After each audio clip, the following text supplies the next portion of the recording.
Acid and base disorders looks confusing, but in NEET PG, they usually give us a very predictable pattern.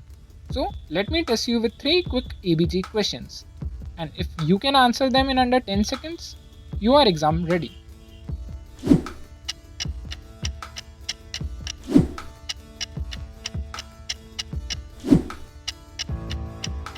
If you got all 3 correct, excellent. If not, don't worry. Most students struggles with ABG question because they try to memorize everything. Instead that, I'll show you a simple 3-step approach that solves most of the acid-based question just in a second. So guys, before starting with ABG, सबसे पहले हमें कुछ normal values पता होने चाहिए. Like हमारी body का normal pH होता है 7.4. जो पार्शियल प्रेशर होता है कार्बन डाइऑक्साइड का आर्टीरियल ब्लड में that is 40 millimetres of mercury and the bicarbonate levels in the bodies are 24 milliequivalents per liter. So कोई भी ABG को अप्रोच करने के लिए हमें ये वैल्यूज का याद होना बहुत इंपॉर्टेंट है. That is pH 7.4, carbon dioxide 40 and bicarbonate 24 milliequivalent. अब ये कैसे याद रख सकते हैं, इसकी भी एक नॉर्मल सी ट्रिक बना सकते हैं अपन. pH 7.4 है, सो यहाँ से 4 को उठाया आगे ले गए, कार्बन डाइऑक्साइड बिकम्स 40 में से 4 को उठाया पीछे रख दिया, बाइकार्बोनेट बिकम्स 24 मिली इक्विवेलेंट. सो आप जिस भी वे में इसको याद रखना चाहो रख सकते हैं, बट ये हमारे लिए बहुत इंपॉर्टेंट है in order to approach an ABG. So let's start. So before starting ABG अपन कुछ नॉर्मल चीज़ें देखते हैं. सी, हम एसिडोसिस कब बोलते हैं हमारी बॉडी में, बहुत बेसिक चीज़ है. एसिडोसिस बोलते हैं, इसका मतलब क्या है, बॉडी का पीएच जो है वो कम हो रहा है. ऑन दी अदर हैंड अपन जब एल्कलोसिस बोलते हैं, इसका क्या मतलब है, अल्कलोसिस का मतलब है बॉडी का पीएच इंक्रीज हो गया. अब what is metabolic and what is respiratory, हमारे लिए ये जानना इंपॉर्टेंट है. See, anything in the body which has to do with carbon dioxide becomes respiratory. अब बहुत सिंपल है, इसको इस एनालॉजी से भी जान सकते हैं कि carbon dioxide is related to respiration and anything related to bicarbonate is metabolic. Okay, keeping this thing in mind अपन और आगे बढ़ते हैं. See, carbon dioxide is the acid of the body. So any time I see carbon dioxide के levels बढ़े हैं, that is I am saying it is causing respiratory acidosis. See, any time carbon dioxide के level बढ़े हैं in the body, it is causing respiratory acidosis. On the other hand मैंने बोला जो bicarbonate है that is the base of the body. So any time base का level मेरी body में बढ़ा है, so it is causing alkalosis. And what kind of alkalosis, metabolic alkalosis. So see, metabolic alkalosis, any time bicarbonate का level बढ़ा है, so it is causing metabolic alkalosis.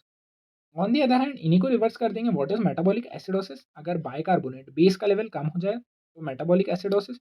और जो एसिड है कार्बन डाइऑक्साइड का लेवल अगर कम हो जाए, सो it is respiratory alkalosis. I hope इतना समझ में आया हो. सो अगर इतना समझ में आ गया हो तो नेक्स्ट पार्ट बहुत ईजी है.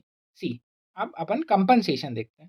तो अपन ने एक चीज़ देखी कि जब भी हमारी बॉडी में, जैसे सपोज हम मेटाबॉलिक एसिडोसिस की ही बात करते हैं, कि हमारी बॉडी में बेस कम हो गया है, तो हमारी बॉडी क्या चाहेगी, पीएच को न्यूट्रल रखने के लिए वो एसिड को भी कम करना चाहेगी. अगर बेस कम हो गया तो एसिड भी कम करना चाहेगी. एसिड कम कैसे करेगी, कार्बन डाइऑक्साइड को कम करके. सिमिलरली मेटाबॉलिक अल्कलोसिस, अगर हमारी बॉडी में बेस यानी बाइकार्बोनेट बढ़ गया तो बॉडी कैसे काम करेगी न्यूट्रल पीएच रखने के लिए, वो एसिड बढ़ा देगी. एसिड कैसे बढ़ाएगी, कार्बन डाइऑक्साइड को बढ़ा के.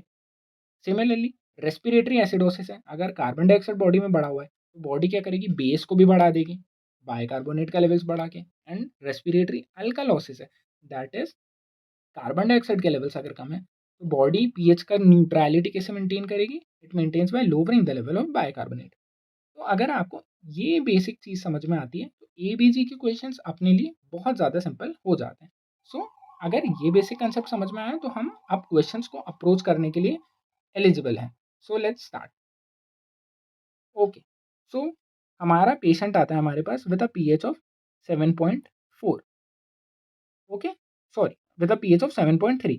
वी नो दैट हमारा नॉर्मल पीएच कितना होता है, हमारा नॉर्मल पीएच होता है 7.4. सो इस वैल्यू से हमें समझ में आ रहा है कि हमारा पेशेंट जो है he is having acidosis. Okay, अब क्वेश्चंस में देखते हैं क्या क्या ऑप्शन दिए. Respiratory acidosis would be the answer, metabolic acidosis can be the answer, but no, alkalosis can not be an answer. So ये दोनों ऑप्शन हमारे एलिमिनेट हो गए. अब हमारे पास 2 ऑप्शन बचते हैं, अब इसमें से सही आंसर क्या है? So let's study. सो जब भी हम एसिडोसिस बोलते हैं हमारी बॉडी में, अप्रोच आप याद रखना, अप्रोच बहुत इंपॉर्टेंट होती है। आपने देख लिया एसिडोसिस है, एसिडोसिस आपके पास 2 टाइप की हो सकती है, it can be respiratory, it can be metabolic. Respiratory हम बोलेंगे तो it has to do with carbon dioxide, metabolic हम बोलेंगे तो it has to do with bicarbonate.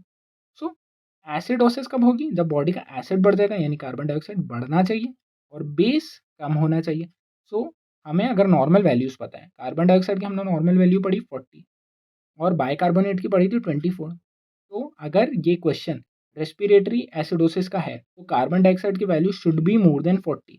Look here, carbon dioxide 40 से ज़्यादा है क्या? नहीं, it is 35, it is not more than 40, so it can not be respiratory acidosis. So answer has to be your metabolic acidosis. Okay guys, ये question समझ में आया? अगर ये समझ में आया तो we can jump on the next one. Okay, next करते हैं और ज़्यादा क्लैरिटी आएगी। ओके, सो क्वेश्चन आता है, क्वेश्चन में उसने बोला कि पेशेंट हमारे पास आता है with a pH of 7.2। We know that normally हमारा पीएच होता है 7.4, यानी कि इससे हमें पता चल गया कि patient is in acidosis. Okay, अब लेट्स सी द ऑप्शन। कितने ऑप्शन में एसिडोसिस है? इसमें एसिडोसिस है, ये हो सकता है, एल्कलोसिस नहीं हो सकता, एसिडोसिस हो सकता है, अल्कलोसिस नहीं हो सकता। ओके, अब अपन देखते हैं एसिडोसिस होने के लिए हमें क्या क्राइटेरिया होना चाहिए।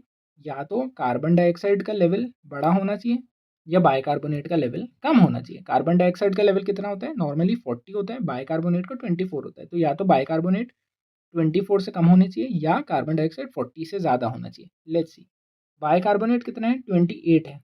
क्या 24 से कम है? So it can not B metabolic acidosis.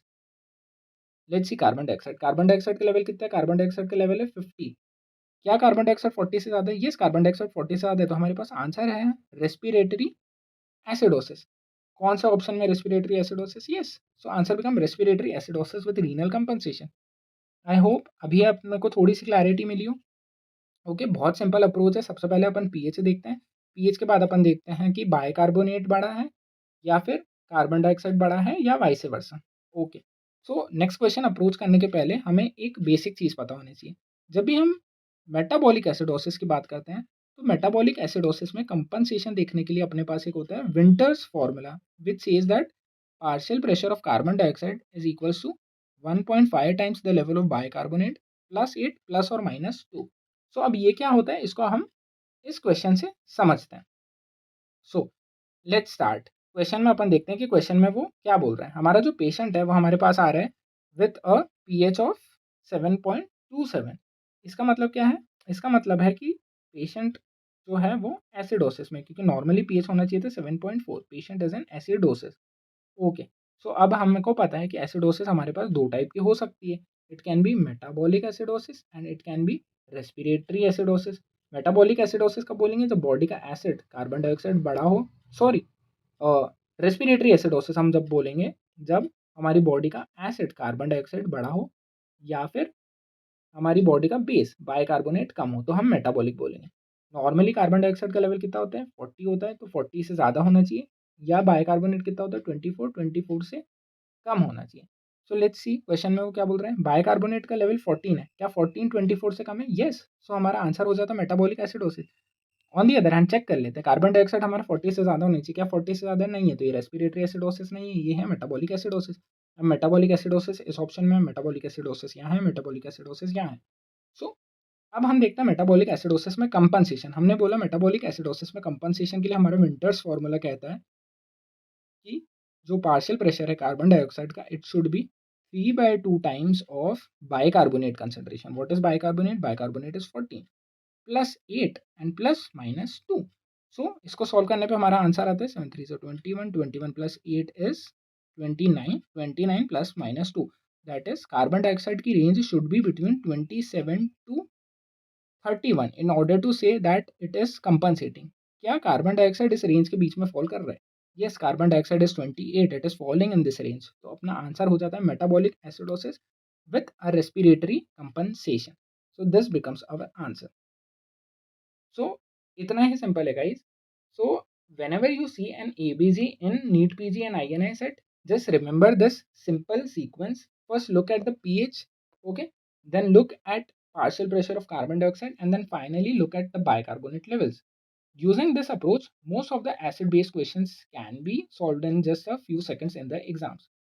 And if you find this video helpful, let me know in the comments which topic you want next for the rapid NEET PG revision.